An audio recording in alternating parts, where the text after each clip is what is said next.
Salve, salve família, tranquilidade, eu me chamo Cris, muitos conhecem, outros não, então você que é novo no canal, seja bem-vindo, tá pessoal? Não se esquece aí de se inscrever. Hoje eu vou estar mostrando para vocês aqui, vou ser bem direto, como você vai estar resolvendo o drive de internet aqui do seu computador aí, Windows 7, Windows 10, tá? E assim vai. Pessoal, é o seguinte, vou estar deixando aqui para vocês disponível, tá?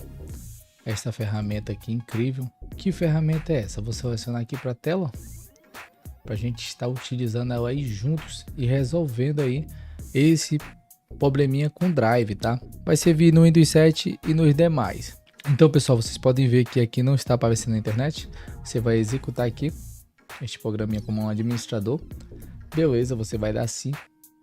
Você vai dar um OK. Beleza? Vamos estar esperando aí fazer a instalação dele. É bem rápido, não demora muito, tá?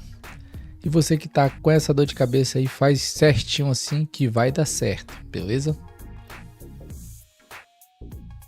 Beleza, pessoal. Aqui já terminou, tá? E aqui ele já achou aqui, ó, Realtek. E aqui, pessoal, vocês podem ver, ele já achou, tá? Então, pessoal, como vocês podem ver aqui, ele já achou aí o drive que você precisa, tá? Para a maioria aí dos computadores, ele vai achar o drive certinho. E agora, pessoal, bem simples, tá? Você vai clicar aqui e aqui você já vai avançar, beleza? Você aguarda aí, tá bom? Para a maioria dos computadores aí, ele vai encontrar os drive, tá? Não sei que seu computador aí seja super antigo aí, tudo diferente, né? Então vamos só estar aguardando aqui para mostrar para vocês que realmente funciona, tá, pessoal? Não se esqueça aí de se inscrever, deixar seu like, deixa aí seu comentário, tá?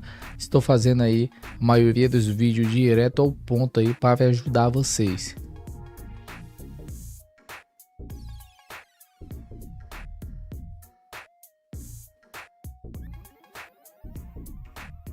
Bom, pessoal, aqui já finalizou, vamos concluir, tá? Aqui tá a seta de verdinho e aqui embaixo já está carregando, vamos concluir. Vamos fechar aqui a ferramenta e aqui prontinho. Lembrando, pessoal, que tudo que a gente precisou vai estar aí abaixo fixado no primeiro comentário. Já apareceu aqui acesso à internet. Beleza, pessoal? Esse foi o vídeo de hoje. Fiquem todos com Deus e até a próxima.